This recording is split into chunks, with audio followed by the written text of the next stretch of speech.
Olá, eu sou o Pedro e hoje falar um pouco sobre introdução à mecânica de bicicletas.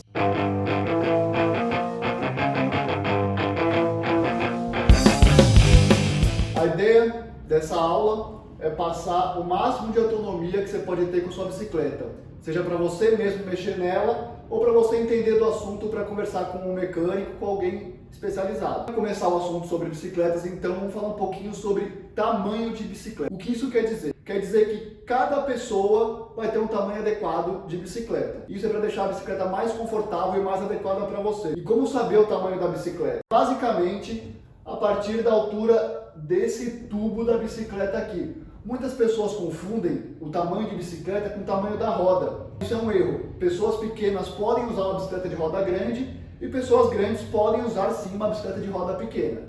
Essa medida aqui tem algumas variáveis. Modelos que se medem em centímetro e modelos que se medem em polegadas. Geralmente polegada é para a categoria mountain bike, que são bikes mais para uso em terra, e em centímetros são bicicletas mais urbanas ou bicicletas para se andar mais no asfalto. É legal a gente saber que essas medidas em centímetros, elas vão a partir do tamanho 48 centímetros, que é o tamanho do tubo, ou até mais de 60 centímetros. Então você imagina uma pessoa que usaria uma bicicleta de tamanho 48 pedalando uma bicicleta de tamanho 60 centímetros. O que ia acontecer nesse caso? A pessoa mal ia alcançar o pedal com o pé, ia usar o banco lá embaixo e mal ia conseguir pedalar. E mesma coisa o inverso, uma pessoa grande ia ter que botar o banco super alto, ia ficar numa posição super desconfortável na bicicleta e não ia ser uma boa pedalada. Ainda falando sobre tamanho de bicicleta, existe um ajuste fino, uma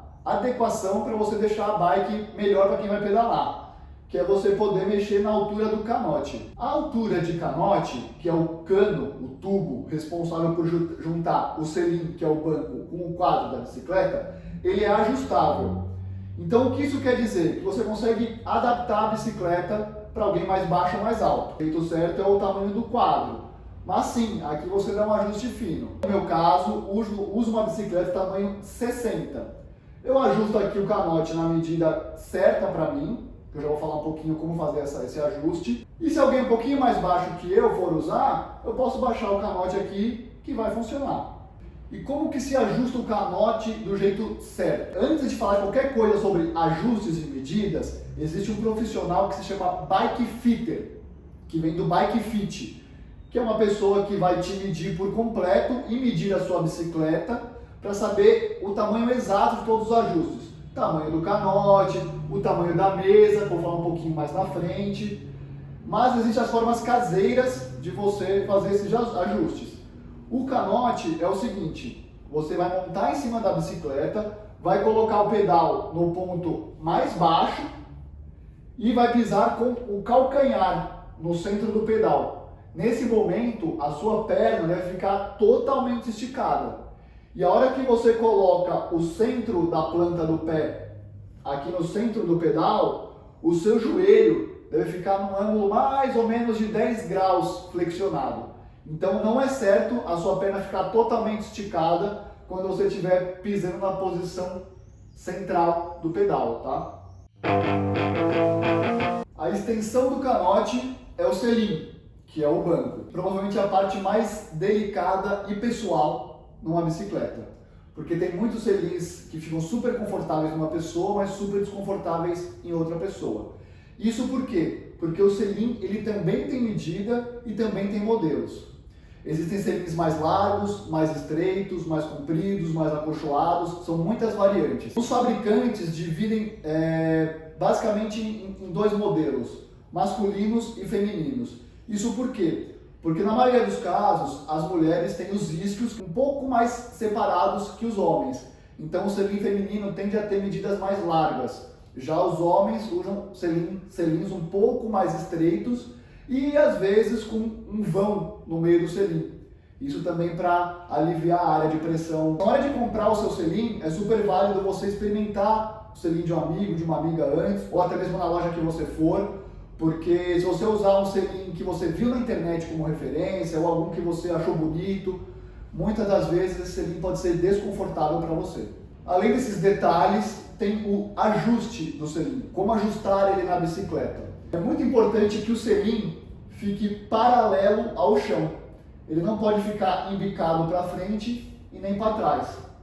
Por quê? Se você deixar o ângulo dele acentuado para um dos lados, você vai querer escorregar da bicicleta. Então, enquanto você estiver pedalando, você vai começar a escorregar dele, tanto para trás quanto para frente. Então é muito importante você deixar ele bem paralelo ao chão. Agora falar um pouquinho sobre a frente da bicicleta, que é aqui guidão e mesa. O guidão, ele é responsável também por uma grande parte do conforto na hora de você pedalar, ou também para especificar o modelo de bicicleta num geral. Quando eu digo especificar o modelo de bicicleta, bicicletas existem várias modalidades. Tem bicicletas que você vai usar, como eu disse, mais na terra ou mais no asfalto. Cada bicicleta tem a sua peculiaridade. As bicicletas de asfalto, existem várias categorias dentro delas. As bicicletas urbanas, que é mais o caso dessa bicicleta aqui, onde o pneu já é mais liso, um pouco mais fino, um guidão com um pouco mais de conforto, por isso que ele é um pouco mais alto. Já bicicletas de asfalto, que buscam mais performance, que são bicicletas que você vê geralmente pessoal treinando em estrada, você vai reparar que o guidão é totalmente diferente desse aqui. Vai ser um guidão que ele é curvo para baixo, ou seja, isso vai te trazer mais desempenho, te deixa numa posição um pouco mais aerodinâmica. Além do guidão, a gente tem a mesa, esse apoio entre a bicicleta, entre o quadro da bicicleta aqui e o guidão. A mesa tem muitas medidas, seja uma mesa mais comprida, para você ficar com os braços mais esticados, ou uma mesa mais curta, mesa com ângulos diferentes, onde você deixa ela um pouco mais levantado, né? O conjunto aqui da frente mais levantado, ou o inverso disso. E além disso também existem modelos de mesas diferentes. E aí vai depender do tipo de bicicleta que você tem.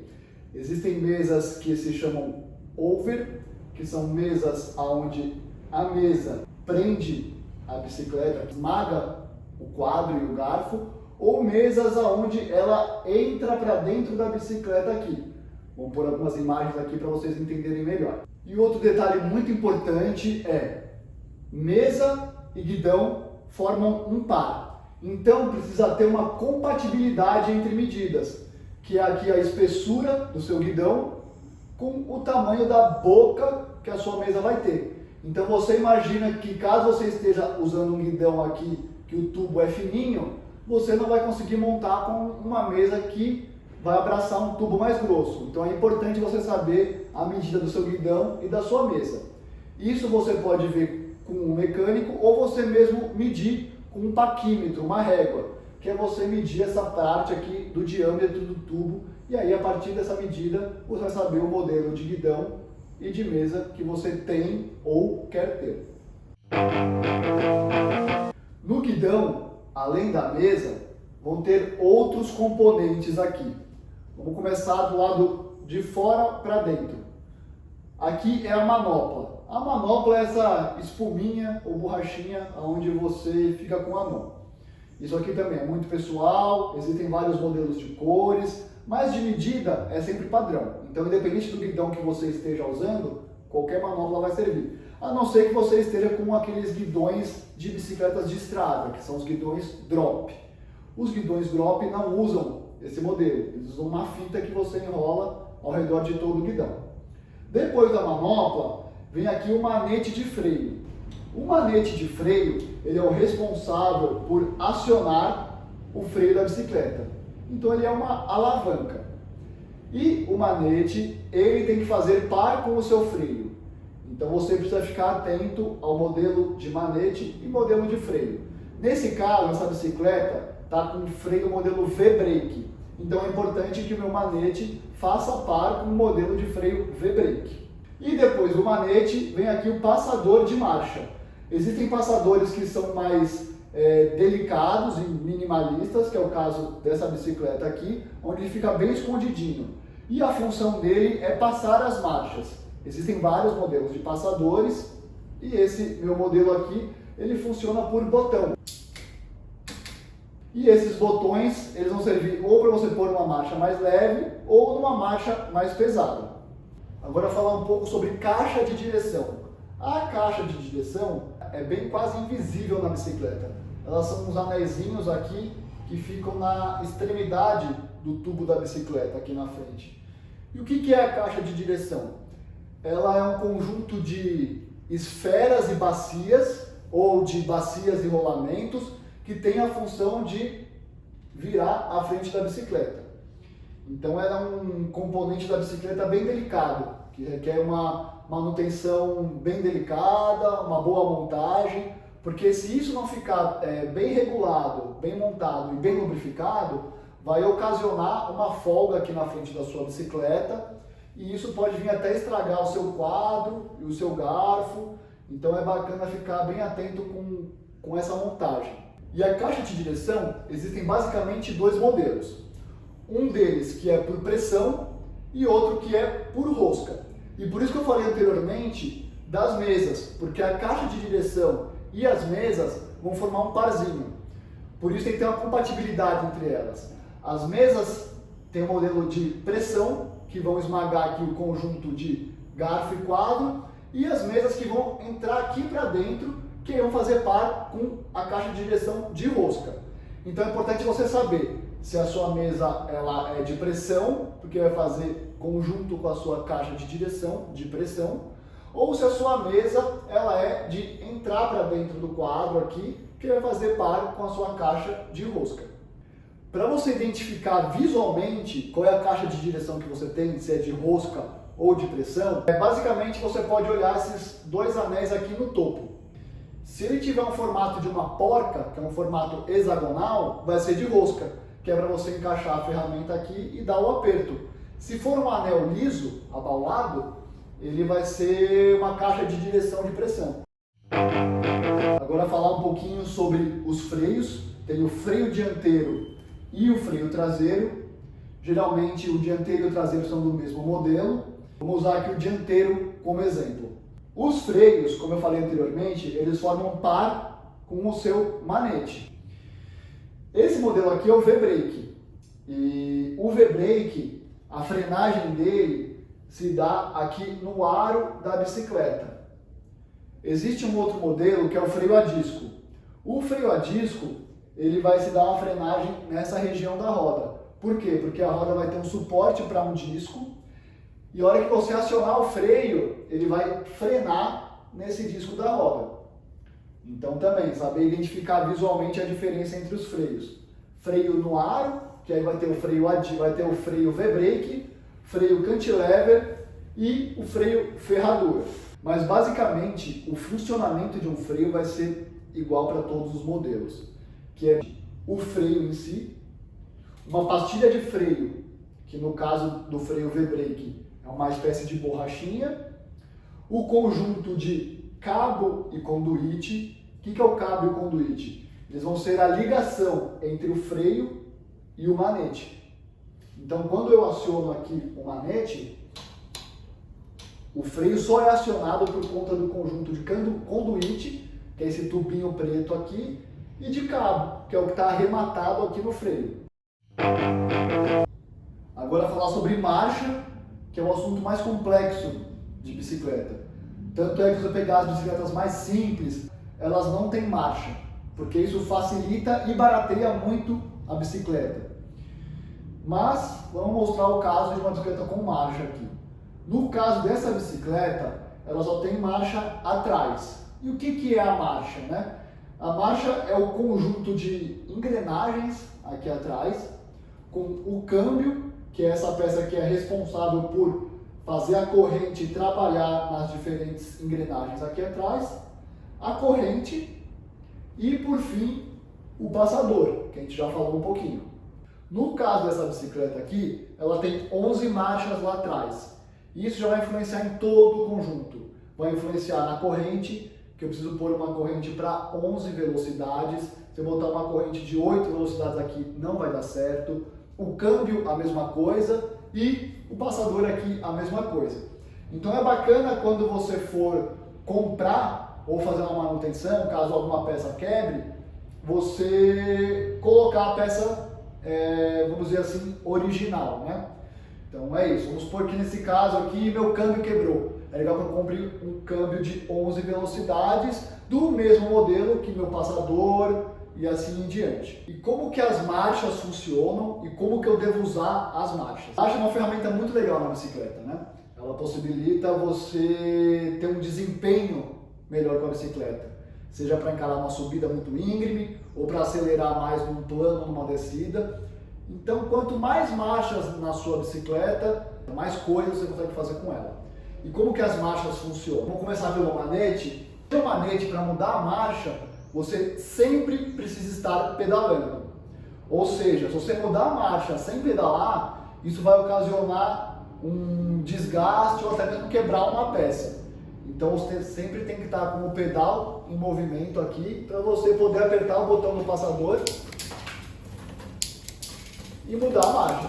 Vocês conseguem reparar ali como o meu câmbio vai trabalhar lá atrás. Ó. Ele está abrindo, a minha marcha está subindo. E para as marchas funcionarem dessa maneira, como um reloginho, existe uma regulagem que provavelmente é a regulagem mais delicada da bicicleta. Agora, por fim, falar sobre rodas. Tem a roda traseira e a roda dianteira, e elas têm diferença. A roda traseira, ela vai comportar aqui as marchas. Para bicicletas que não tiverem marchas, vai comportar uma única marcha, que vai ser a catraca, que vai ter a corrente, enfim, detalhes que diferenciam a roda traseira da dianteira. Vamos começar aqui falando então das peças de fora e indo para dentro da roda. A peça mais fora possível é o pneu. E o pneu, existem diferentes e diversos modelos, né? Existem pneus mais finos, mais largos, com cravo, sem cravo. Enfim, cada pneu é para um uso adequado. Se você usar um pneu fino para andar na terra, vai ser um desempenho muito ruim, vai ocasionar até mesmo em quedas. E um pneu com cravo no asfalto vai deixar a bike super pesada, vai ter um grande arrasto no asfalto. Outro detalhe do pneu é a compatibilidade com a roda no geral, que é o tamanho da sua roda, né? Depois do pneu tem a câmara. O que é a câmara? É uma peça invisível na bicicleta. A única coisa que você vê dela é esse biquinho aqui, que é por onde você enche o seu pneu. Você nunca enche o pneu, você sempre vai encher a câmara. E a câmara, ela parece uma bexiga. E ela também, assim como o pneu, tem que seguir a medida da sua roda no total. Então eu não posso colocar aqui na minha bicicleta, por exemplo, uma câmara aro 26. Por quê? Aqui é aro 700. O diâmetro é diferente. Então é legal você saber a medida da sua roda, né? E como você sabe a medida? Na maioria dos pneus vai ter escrito aqui, seja uma etiquetinha escrita ou um alto relevo, a medida. Se você procurar nessa roda aqui, vai ter lá a medida 700x38. O que quer dizer esse x e esse 38? X é para mostrar que 700 é uma medida e 38 é outra. E o 38 é respectivo à largura do meu pneu. Então, se aqui no caso ele fosse um 700 por 50, ele seria mais largo. E quando fura o meu pneu, o que aconteceu? O seu pneu ele não furou. Quem furou foi a câmara, que é essa bexiga que fica cheia de ar para o pneu ficar estruturado, calibrado. E quando fura a câmara, você tem duas possibilidades de consertar isso. Ou pondo uma câmara nova, ou fazendo um remendo. Na maioria dos casos é super possível fazer um remendo. Mas se esse furo foi muito grande ou foi um grande rasgo, aí infelizmente essa câmara vai ser descartada. E eu vou ensinar vocês como fazer esse remendo e como desmontar o pneu e a câmara da roda. Agora mostrar aqui, acho que o caso de maior problema que faz com que você não pedale, que é pneu furado. Como resolver isso? É super simples. Vamos começar então tirando a roda aqui da bicicleta. Como eu faço isso? Eu começo aqui abrindo o meu freio, tá? Agora eu vou tirar a roda. Aqui no caso dessa roda, ela é o modelo Quick Release, que é só você abrir essa alavanca que eu já consigo soltar a roda. Se for de porca, você vem com uma chave inglesa ou com uma chave do tamanho respectivo da sua porca. Geralmente é chave 15, tá? Depois que eu soltei, aí eu vou levantar a frente da minha bike e dar uma porradinha. Pronto, aqui já tirei minha roda. Primeiro passo é a gente tirar o pneu da roda. Como a gente faz isso? Primeiro a gente tira aqui a tampinha do bico, da válvula da câmara. O que é a válvula? A válvula, ela é por onde você vai colocar ar dentro da câmara, né? Então você tirou o biquinho, beleza, você começa tirando o pneu. Você começa aqui pelo bico, pressionando o pneu para dentro do aro. Você pressiona ele dos dois lados e vai torcendo ele.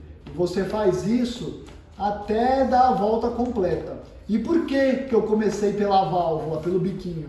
Porque aí eu sei por onde eu comecei. Depois que eu dei a volta inteira na roda, eu venho aqui um pouquinho pro lado do bico e aí eu belisco aqui o meu pneu, ó, e puxo ele com o dedão atrás e o indicador aqui na frente, belisco e forço ele aqui para trás, ó. Vai começar a aparecer o aro, faço isso durante um tempo. Se nessa posição que eu tô aqui está sendo um pouco dificultoso, o que eu posso fazer? Deixar ele com pressão para o chão e fazer força para baixo.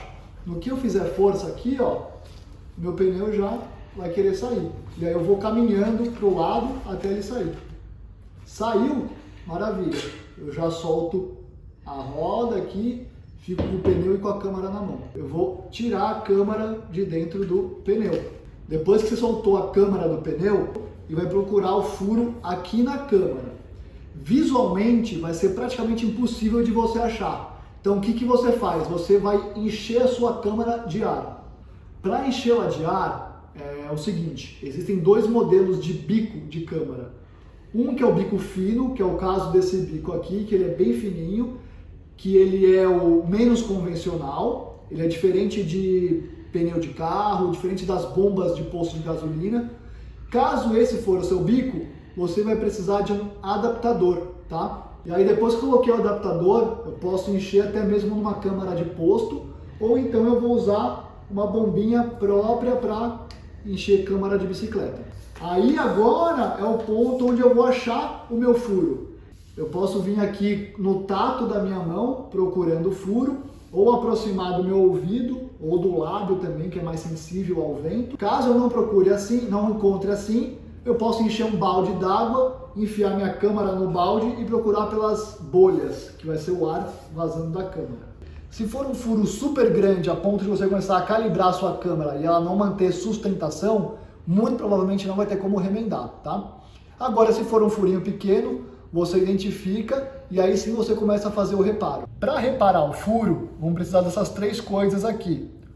Isso aqui é uma lixa, uma lixinha qualquer. Aqui é um remendo próprio para furo e aqui é uma cola também própria para remendo. Depois que a gente detectou aonde está o furo, a gente vai começar lixando, tá? Você pode lixar bastante a ponto da câmara ficar mais esbranquiçada onde você lixa. E aí você passa com a mão aqui ou com um pano bem sequinho para tirar o resto de poeira da lixa, tá? Depois que você fez isso, o que você vai fazer? Você vai vir aqui com a cola. E é legal que essa parte lixada, que é a parte que você vai aplicar a cola, seja maior que o remendo. Lembrando que tem que ser uma camada fina, não precisa ser muito, tá? E aí com o próprio bico da bisnaguinha de cola aqui, eu vou espalhar a minha cola, tá? É legal que o furo fique bem centralizado. Depois de uns 5, 10 minutos, quando a cola estiver já um pouco menos brilhante e não tão pegajosa ao toque, aí você vai poder já aplicar o remendo. Aqui eu vou destacar essa parte brilhante do remendo em si. Aquele rasguinho aqui vai ser a favor do pneu e botando o meu furo bem no centro do remendo, tá? A hora que eu colocar o remendo, é legal que eu aperte do meio para as laterais. E agora aqui eu posso pôr pressão. Você pode fazer na mão, ou se você tiver com tempo em casa, você pode pôr até embaixo do pé da mesa, alguma coisa assim, e deixar aí uns 5, 10 minutos com pressão. Se eu puxar o plástico da lateral, corre o risco do meu remendo vir junto, tá vendo aqui, ó? Então para isso, eu vou usar aqui o meio, aquele rasguinho a favor. Eu vou beliscar ele aqui e vou começar a tirar o plástico do centro do remendo para fora.